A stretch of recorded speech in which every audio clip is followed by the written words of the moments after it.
Karena itu jangan pernah banggakan hartamu, sebab Tuhan kalau melihat itu, kita patut malu karena kita semua ini bangkrut, kita semua ini miskin di hadapan Allah. Hanya Allah lah yang mempunyai kerajaan sorga.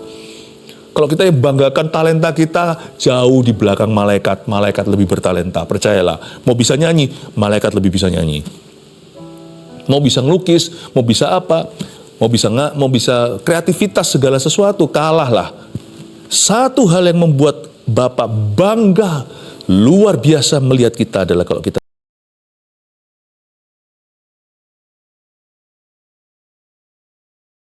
bibir mulut hambamu, beri penerangan hati pertama-tama di dalam diri hambamu. Kami ingin mengenalmu, mengenal kasihmu lebih lagi. Sembunyikan hambamu di balik salibmu, merdekakan hati orang yang salah paham dengan Tuhan. Terima kasih Tuhan, dalam nama Yesus. Haleluya, amin. Saya merasakan kasih Yesus, saya percaya Anda juga merasakannya.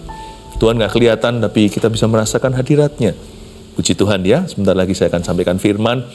Tapi saya berikan dulu pengumuman, ada kabar bahagia. Kita akan retreat bersama di Israel bulan November ini. Dan kalau Anda bisa, Anda sanggup, Anda mau, ayo sama-sama saya pergi. Ada judulnya nanti, tema besarnya Miracles in Israel. Bisa ke sana aja, suatu mujizat. Saya percaya nanti kita situ pasti Tuhan sediakan sesuatu yang baru untuk setiap kita. Dan kita tidak akan pernah menyesali kita pernah pergi ke sana. Hari ini saya mau bicara soal kasih. Tapi saya kasih judul, inikah yang namanya cinta. Karena dunia ini begini, dunia ini banyak salah paham soal apa sih kasih. Kalau Anda lihat di luar sana beredar lagu-lagu cinta, bisa-bisa itu lagu-lagu nafsu. Liriknya itu bukan bicara tentang kasih sejati, tetapi lebih hawa nafsu duniawi. Tek undi, mau ngambil, tetapi nggak ada banyak soal memberi. Yang dikagumi hanyalah fisik, bukan kualitas hati. Bagaimana kalau suatu hari orang-orang tersebut nggak cantik lagi, nggak gagah lagi? Apakah cinta berubah? Inikah yang namanya cinta? Sedangkan kasih Yesus itu yang terindah. Kasih Yesus itu indah dalam hidup kita. Menghiasi hati dan jiwa kita. Sifatnya kekal. Di bumi ini permanen. Dan dia gak musiman. Musim durian ada. Kalau gak musim gak ada. Tuhan itu ada di setiap musim kehidupan.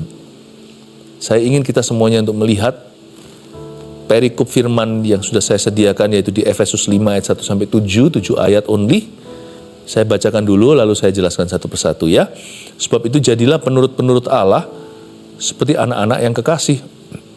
Dan hiduplah di dalam kasih, sebagaimana Kristus Yesus juga telah mengasihi kamu, dan telah menyerahkan dirinya untuk kita sebagai persembahan dan korban yang harum bagi Allah. Tetapi percabulan dan rupa-rupa kecemaran atau keserakahan disebut saja pun jangan di antara kamu, sebagaimana sepatutnya bagi orang-orang kudus.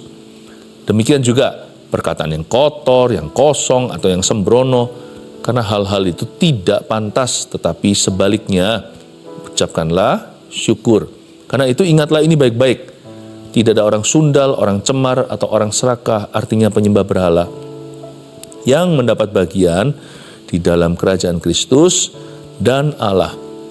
Janganlah kamu disesatkan orang dengan kata-kata yang hampa, karena hal-hal yang demikian mendatangkan murka Allah atas orang-orang durhaka. Sebab itu janganlah kamu berkawan dengan mereka. Inikah yang namanya cinta? Mari kita selidiki seluk-beluk tentang kasih. Apa bedanya cinta belaka dengan kasih yang sejati? Mari kita lihat sekarang, sumber kasih itu tiada lain adalah Tuhan sendiri. Sebab itu jadilah penurut-penurut Allah, seperti anak-anak yang kekasih. Sebagaimana ayah, begitu pula anaknya. Gak ada orang terima Yesus, kenal Yesus, terus jadi benci. Gak ada. Setiap orang, kalau dia makan racun, mati. Dia kalau makan makanan bergizi, dia jadi kuat badannya. Gak ada orang yang terima Tuhan, lalu habis itu kepahitan. Nggak ada. hidup bisa mengecewakan. Tapi di dalammu ada dunia tersendiri dan dunia itu diisi dengan Tuhan. Christ in you. Yesus ada di dalam dirimu. Jadilah penurut-penurut Allah. Itu bukan hanya bicara soal meniru, tetapi buah jatuh tidak jauh dari pohonnya, malah lebih tepatnya pohonnya itu apa ya buahnya apa. Pohon semangka yang berbuah semangka. Kalau kita adalah anak-anak Tuhan, kita akan menjadi seperti Bapa kita. Allah tidak hanya mengasihi. Mengasihi dalam hal ini adalah aktivitas, perbuatan. Aku mengasihimu, aku mengasihi dia. Itu aktivitas. Allah bukan hanya bisa mengasihi, tapi Allah sendiri adalah kasih. Coba bayangkan. Bukan lagi pekerjaan, tapi sudah menjadi sifatnya yang paling mendasar. Itu sudah menjadi identitas Allah sendiri. Allah adalah kasih. Makanya itu dikatakan oleh Paulus, kamu harus jadi penurut Allah yang adalah kasih, seperti anak-anak yang kekasih. Dan barang siapa hidup di dalam kasih, mengasihi Tuhan, mengasihi sesamanya, orang itu adalah anak-anak yang kekasih bagi Allah Bapa di sorga. Saya punya anak.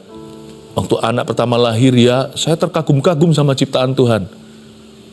Apalagi dia beranjak dewasa, kok bisa mirip ya? Kok bisa mirip papa atau mirip mama? Pernah sekali saya tertidur dengan posisi tertentu, ternyata anak saya juga begitu. Gak bisa dipungkiri yang namanya genetik atau DNA. Itu gak bisa dibuat-buat.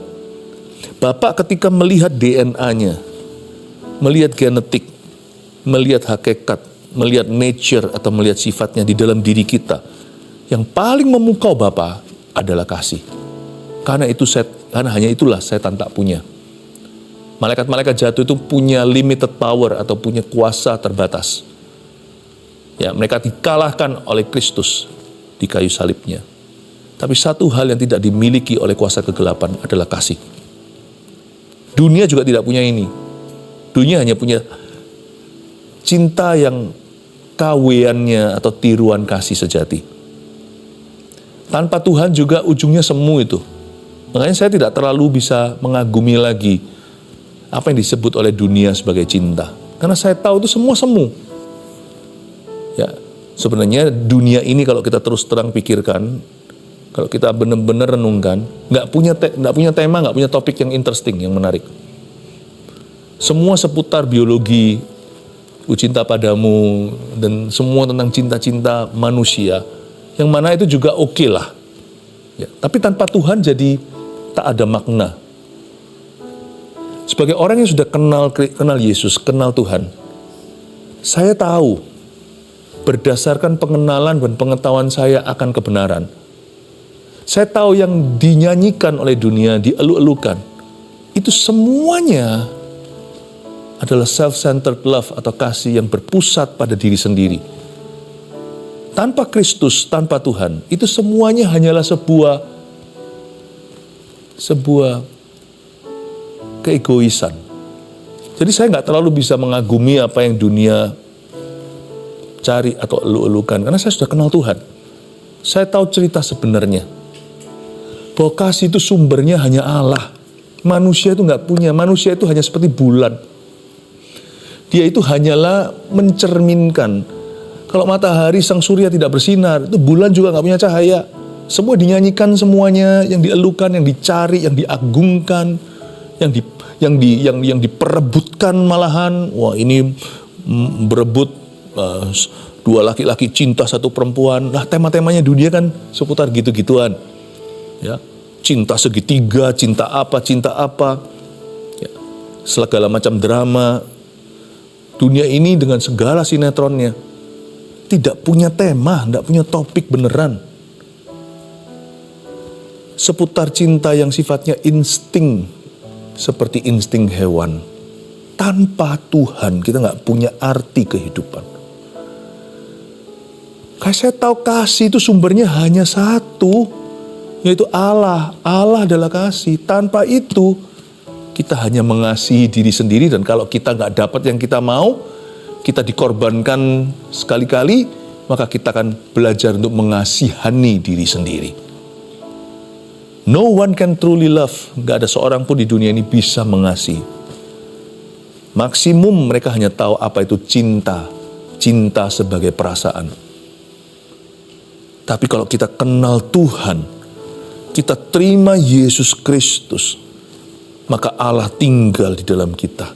Kita menjadi penurut-penurut Allah. Dan ketika Allah melihat kita hidup dalam kasih, dan kita belajar mengamalkan kasih-Nya kepada sesama kita, mengampuni orang-orang yang bersalah kepada kita, mengasihi saudara-saudara seiman sebelum kita mengasihi semua orang. Waktu Tuhan melihat itu, Tuhan bangga. Aku kok bisa lihat genku ya, genetikku di dalam diri orang ini. Kok aku bisa melihat DNA seperti seorang ayah. Misalnya tadi saya saksikan bagaimana saya melihat anak saya. Waktu saya lihat mereka kok ada kemiripan. Bukan hanya tampangnya, tetapi juga kelakuan, suara, gerak-gerik tubuh. Saya tuh rasa seperti bangga gitu. Bangga gitu. Bayangin Bapak itu bangganya kalau kita hidup dalam kasih. Karena itu jangan pernah banggakan hartamu, sebab Tuhan kalau melihat itu, kita patut malu karena kita semua ini bangkrut, kita semua ini miskin di hadapan Allah. Hanya Allah lah yang mempunyai kerajaan sorga. Kalau kita yang banggakan talenta kita, jauh di belakang malaikat. Malaikat lebih bertalenta, percayalah. Mau bisa nyanyi, malaikat lebih bisa nyanyi. Mau bisa ngelukis, mau bisa apa, mau bisa kreativitas segala sesuatu, kalahlah. Satu hal yang membuat Bapak bangga luar biasa melihat kita adalah kalau kita hidup dalam kasih. Dan satu hal yang paling membuat Bapak muak dan dia melihat roh jahat di dalam kita adalah kalau dia melihat bahwa kita hidup dalam kepahitan dan kebencian. Dia langsung lihat, ini anaknya siapa? Kok ada di rumah saya? Lain cerita, sekali-kali kita juga merasa struggle. Kita merasa sulit untuk mengampuni orang lain. Karena kita masih manusia, saya paham. Darah daging, kita punya daging harus selalu disalibkan. Makanya kita harus mendekat pada Tuhan. Tuhan tahu bahwa kita nggak otomatis langsung selalu menang telak. Ada waktunya kita rasa agak sedikit terserok-serok. Kita harus benar-benar menyeret-nyeret kaki kita untuk bisa mengasihi orang yang tidak lovable, yang tidak mudah dicinta. Kalau mencintai orang yang mudah, siapa saja bisa. Pemungut cukai juga bisa, penyamun juga bisa. Saya ngerti, kita ada batasan, karena kita belum sepenuhnya di dalam agape love, karena kita masih hidup di dunia. Tapi lain cerita kalau kita sudah memang benar-benar menyerahkan hati kita pada benci. Hati kita sudah ada akar kepahitan, bukan hanya taburan pahit sana yang perlu kita clear, perlu kita bersihkan lagi, kita masuk hadirat Allah, tetapi kita biarkan dan kita abaikan, kita tahu dia ada di situ dan kita beri dia wewenang dalam hidup kita dan dia menjadi akar yang susah dicabut lagi. Waktu Tuhan melihat itu, dia melihat, anak siapa ini? Anak siapa ini? Jangan banggakan kuasa, karena segala kuasa ada di tangan Tuhan. Kasihlah yang membuat Bapak melihat DNA-nya, membuat rupanya Kristus di dalam diri kita. Gambar dan rupa Allah itu. Sekarang kita ngerti kitab Kejadian kan? Kita dicipta dalam gambar dan rupa Allah itu sebenarnya apa? Apakah karena selalu bicara soal mata kita mirip Tuhan, telinga, hidung dan sebagainya? Allah adalah roh. Nggak ada orang melihat dia Allah Bapa. Yesus memang datang, firman menjadi manusia, jadi sebagai manusia. Bukan soal itu. Gambar dan rupa itu adalah the ability to love. Kemampuan untuk bisa mengasihi. Bukan cinta versi duniawi loh ya. Semua orang bisa nafsu. Bukan cinta yang sifatnya insting. Lalu kasih itu apa dong? Kalau kita mau lihat ekspresi-ekspresi kasih atau manifestasi-manifestasi kasih gampang. Yang jadi patokan saya salah satu, bukan hanya itu, tetapi itu yang paling dominan dan paling gamblang. 1 Korintus 13, ingat ya, kasih itu sabar, murah hati, tidak cemburu. Kasih itu bersuka cita untuk suksesnya orang lain atau keberhasilan mereka. Kasih lemah lembut, kasih memaafkan, itu dia. Itu adalah ekspresi kasih. Dan ingat ya, dari semua ekspresi kasih kok bisa definisi pertamanya itu adalah kesabaran. Nah, itu sendiri sesuatu yang patut kita renungkan. Kita mau ngaku-ngaku kasih, tapi kalau kita nggak sabaran, berarti kita kurang mengasihi. Aku mengasihi keluargaku, tapi justru dengan keluarga sendiri paling nggak sabar, ya berarti bukan kita tidak memberikan kasih yang terbaik untuk mereka. Nah, jadi dari semua tadi manifestasi atau yang namanya ekspresi kasih 1 Korintus 13 nggak usah dibuka, tapi saya singgung saja. Esensi kasih tapi bukanlah hal-hal itu, kesabaran, kemurahan hati, bukan. Esensi kasih itu Yohanes 3:16. Nggak usah dibuka juga, saya sebut aja langsung. Karena begitu besar kasih Allah akan dunia ini, yang mengaruniakan anaknya yang tunggal. Siapa? Yesus Kristus, supaya barang siapa percaya kepadanya tidak binasa, melainkan beroleh hidup yang kekal. Inilah kasih itu. Tidak ada kasih yang lebih besar dari ini, yaitu seorang yang menyerahkan nyawanya, menaruh nyawanya untuk sahabatnya. Dan Kristus mengasihi kita demikian rupa, ketika kita masih berdosa, Ia sudah mati bagi kita. Nggak menunggu kita bertobat dulu, terima Tuhan dulu, memberi garansi atau jaminan kita akan jadi anak baik bagi Tuhan. Dia sudah mati di kayu salib 2000 tahun yang lalu. Itulah kasih. Jadi kalau kita mau tahu kasih sebenarnya itu apa? Yaitu kasih yang menyerahkan nyawanya. Itu kasih Allah. Dan itulah sumur kasih kita. Kalau sometimes kita merasa kita kurang dikasih oleh orang tua, teman, oleh siapa, atau kurang dikasih sama anak, bisa jadi kan ada orang tua yang kesepian. Ingatlah bahwa sumurmu itu tak berkesudahan. Anda selalu bisa menimba dari sana, jangan jadi makhluk kurang kasih. Dan kalau kita kira-kira dari waktu ke waktu kita merasa sulit mengasihi seseorang, ingatlah kasih itu, bahwa kau dan aku dulu penjahat, tapi dia sudah mati bagi kita. Jadi siapa jahat di hidupmu, tetap kita bisa dan sanggup mengasihi. Saya tahu ini sulit, beberapa orang, mungkin beberapa hal terhadap beberapa orang kita perlu proses dulu. Tapi jangan gampang menyerah. Hidup dalam kasih itu selalu worth it. Kita perlu bela-belain untuk hidup di dalam kasih, karena ujungnya kita disebut anak-anak Tuhan. Ingatlah, apapun yang membuat hati Bapa bangga lihat kita, itu patut kita perjuangkan. Sebab itu jadilah penurut-penurut Allah seperti anak-anak yang kekasih, dan hiduplah di dalam kasih. Itu dia, tadi saya nggak perlu jelaskan lagi. Sebagaimana Kristus Yesus telah mengasihi kamu, itu esensi kasih. Sebelum kita masuk ke segala macam ekspresi, kasih itu sabar, kasih itu murah hati. Jadi dari sana kita tahu, kasih nggak mungkin sama dengan bentak-bentak. Kita bisa tegur, bisa tegas, bisa mendidik anak, pegawai atau siapa, tetapi tetap ya, hati harus kita jaga dalam kasih Tuhan. Itu semua ekspresi, tetapi ingatlah ini esensinya, sebagaimana Kristus juga telah mengasihi kamu. Itulah definisi kasih yang sesungguhnya. Tahukah Anda bahwa cinta yang tertinggi martabatnya, atau cinta yang paling ningrat, cinta yang paling murni, cinta yang paling sejati, tiada lain, tiada bukan, adalah kasih Tuhan. Makanya saya nggak terlalu bisa lagi mengikuti tema drama dunia. Karena saya tahu sebagai orang yang sudah lihat kebenaran, sudah tahu kenal Tuhan, saya tahu bahwa semua itu semu. Itu tanpa Tuhan hanyalah halusinasi kasih. Itu bukan cinta yang paling sejati. Makanya saya lebih suka merenungkan Tuhan. Bukan berarti tidak nonton TV, bukan berarti tidak ada, menjauhkan diri dari dunia yang maksudnya Tuhan tidak anti kita itu bisa menikmati apa yang ada sekeliling kita selama itu tidak menyeret kita pada dosa. Tapi saya tidak lagi terbuai. Saya tahu bahwa kasih tidak bisa saya temukan di luar kemah Tuhan.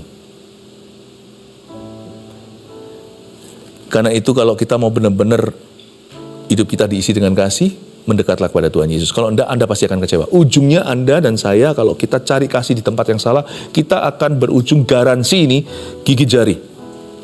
Kita akan menjadi orang yang paling kecewa di dalam hidup ini. Carilah Tuhan. Dan uang tidak bisa mengisi bagian kekosongan itu. Karena esensi kasih, poinnya, intisari, inti dan definisi kasih itu hanya ini. Sebagaimana Kristus Yesus telah mengasihi kamu dan telah menyerahkan dirinya untuk kita sebagai persembahan dan korban yang harum bagi Allah. Ingat yang saya katakan tadi, saya kutip-kutip ayat tadi, waktu kita masih berdosa, Kristus sudah mati untuk kita. That is love, itulah love atau kasih yang sejati. Tetapi percabulan dan rupa-rupa kecemaran atau keserakahan disebut saja pun jangan di antara kamu, sebagaimana sepatutnya bagi orang-orang kudus. Cinta yang tidak ada remnya bisa bermula dengan sesuatu yang netral, nggak salah. Misalnya seorang laki-laki cinta sama seorang perempuan, nggak perlu orang yang kenal Tuhan. Kita semua punya kemampuan, ability untuk mengasihi, untuk mencintai. Layaknya makhluk ciptaan Allah. Jangankan manusia, hewan pun bisa. Ya, beruang betina, punya anak, dia sangat protektif dengan anak-anak beruangnya. Kita sudah dicipta dengan kemampuan untuk mencintai. Tapi mengasihi, kalau kita tidak kenal Tuhan, kita semua sudah jatuh ke dalam dosa. Semua definisi kasih sudah bengkok di dalam diri kita. Kenapa Paulus menyebut soal percabulan, rupa-rupa kecemaran dan keserakahan? Kerinduan yang tidak diserahkan ke Tuhan, tidak dijaga, tidak ada remnya atau pengendalian diri, dia berubah jadi keserakahan. Nafsu itu sebenarnya bermula sebagai sesuatu yang netral biasa. Cinta, tapi terburu-buru. Cinta yang tergesa-gesa dan tidak mau di stop setengah jalan. Kenapa harus nunggu? Hari ini juga. Itu namanya percabulan.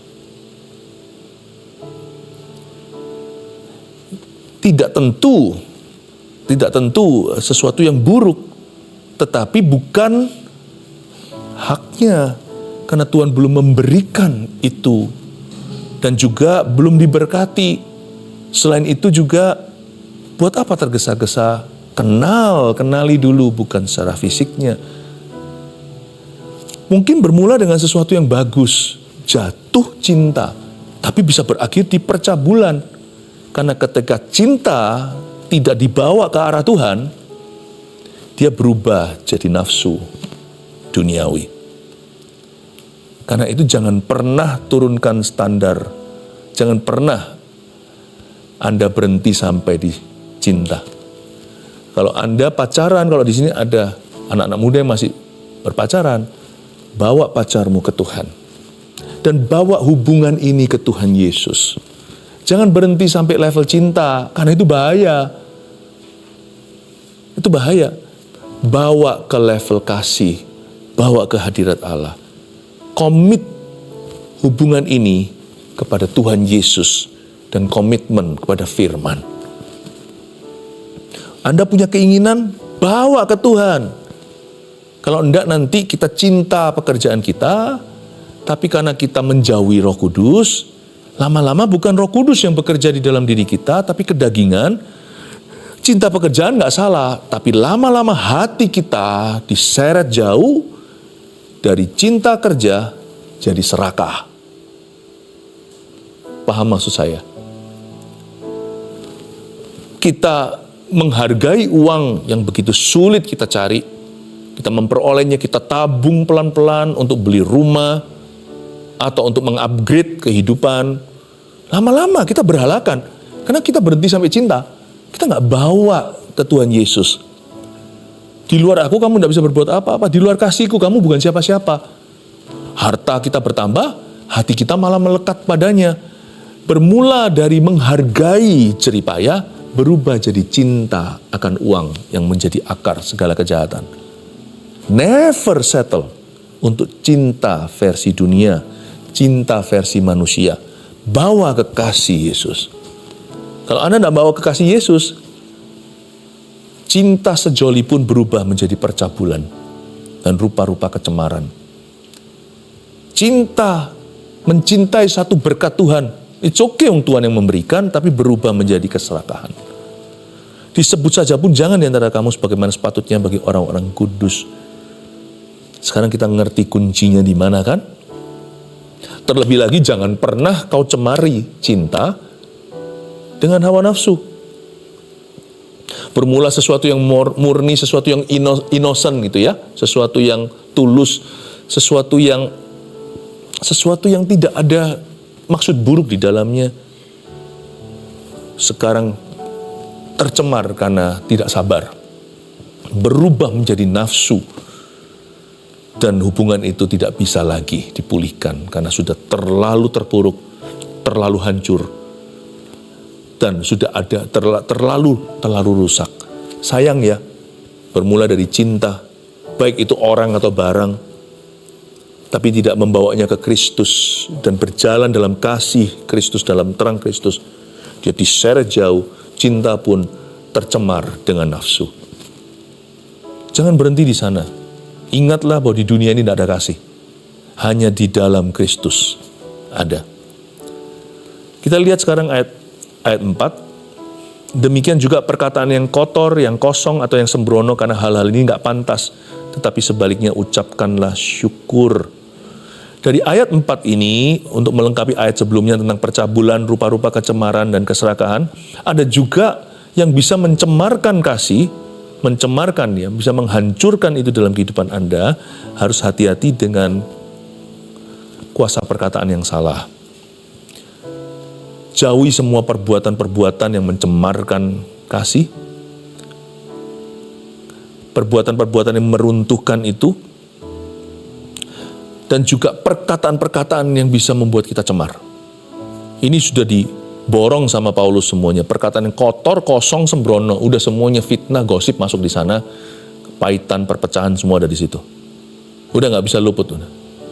Sudah di-cap, sudah ditutup sama Paulus. Yang kotor, aku nggak kotor kok. Kosong? Oh iya sih. Nggak kosong. Sembrono. Kotor enggak, kosong kagak. Benar yang aku katakan, tapi sembrono, ciprat kanan, ciprat kiri, semua orang yang tidak perlu, semuanya kena, semua terkamilkan.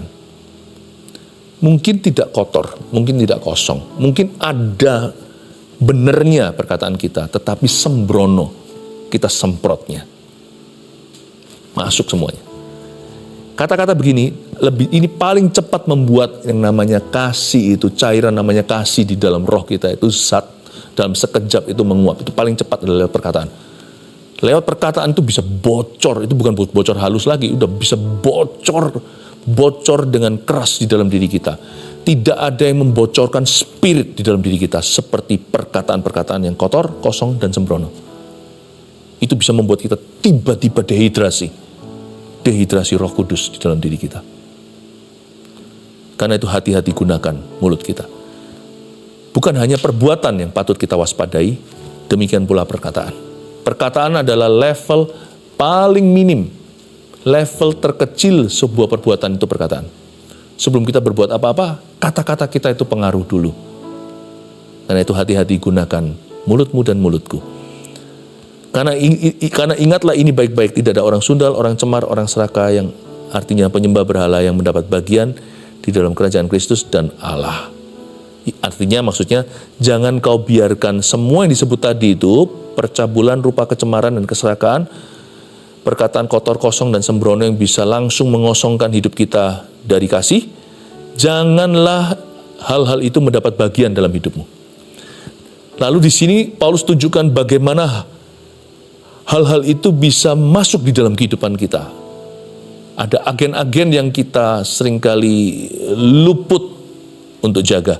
Ayat 6, janganlah kamu disesatkan orang dengan kata-kata yang hampa, karena hal-hal yang demikian mendatangkan murka Allah atas orang-orang durhaka.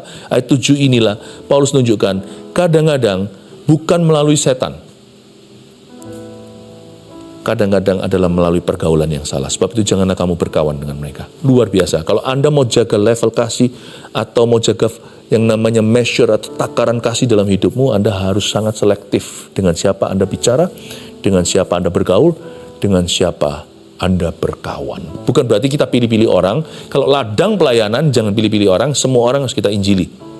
Tapi untuk menjadi persekutuan dengan mereka, ini persekutuan bukan persekutuan doa ya. Persekutuan itu artinya aku dan kau, kita menjadi seperti berada di bawah kuk yang sama, menjadi teman sepadan. Ini bukan bicara soal perjodohan, tapi menjadi rekan teman sepadan Hati-hati dengan siapa kita curhat, hati-hati dengan siapa kita simpatik. Empati dan simpati. Persekutuan itu bicara tentang hubungan yang equal atau setara, di mana aku pengaruhi kamu, kamu pengaruhi aku. Itu kita harus selektif. Ladang pelayanan everybody kepada semua orang. Tapi siapa bisa bicara ke dalam hidupmu, you and me harus berhati-hati. Karena ini biasanya melalui jalur ini bocor kasih luar biasa dalam kehidupan orang yang pada mulanya penuh dengan kasih Yesus. Mari kita lihat 3 poin ini sebagai summary atau sebagai rangkuman. 4 poin saya berikan. Inikah yang namanya cinta? Nomor 1, kasih Yesus adalah definisi cinta yang sejati. Udah nggak usah diperdebatkan, kita semua setuju ini, saya yakin. Kedua, ini saya tambahkan, karena tadi kan ada kata-kata Yesus telah menyerahkan dirinya untuk kita ya. Lakukan tindakan kasih secara nyata, bukan kata-kata. Yang disebut hiduplah di dalam kasih itu apa? Kata-kata murah. Hidup dalam kasih itu artinya Anda kasih waktu, Anda kasih perhatian. Kalau Anda mengasihi seseorang, Anda kasih waktu. Misalnya Anda berkata, aku mengasihimu Bapak, dan Bapak kan tidak kelihatan, jadi kita harus mengasihi umat Tuhan. Karena umat Tuhanlah anak-anaknya. Siapa tidak bisa mengasihi saudara seiman, tidak bisa meluangkan waktu untuk mereka, untuk melayani bersama mereka dan melayani mereka, saya rasa kasihnya kepada Bapa juga hanyalah sebuah teori. Kalau kita mengasihi Tuhan, kasih akan rumah Tuhan juga akan menghanguskan kita. Makanya saya belajar untuk mencintai gereja, saya belajar untuk mencintai orang-orang Kristen, saudara seiman. Bagaimana bisa saya mencintai orang-orang di luar sana kalau tidak mulai dari orang yang seiman dulu? Karena mereka lah yang Tuhan pakai untuk menggesek saya, untuk membentuk saya. Mereka lah yang Tuhan pakai. Lakukan tindakan kasih secara nyata, bukan kata-kata. Karena kasih itu tidak pernah berakhir di teori. Kasih itu adalah sebuah gaya hidup yang disengaja. Pastikan ya, kalau kita hidup dalam kasih, mengerti maksudnya. Gak ada orang yang bisa mengasihi lalu kelihatan orang butuh sesuatu, berkata, GBU, God bless you. Dia pasti akan memberikan sesuatu. Kasih itu juga sama dengan memberi. Kasih itu juga sama dengan mendoakan. Kasih itu juga sama dengan perbuatan. 3, hindari perbuatan dosa dan kata-kata yang mencemarkan kasih. Tangkap peringatan Tuhan. Kalau kita mau hindari ini, yang 4 sangat berhubungan. Sangat langsung terhubung. Jauhi pergaulan yang menjauhkanmu dari kasih Tuhan. Jauhi.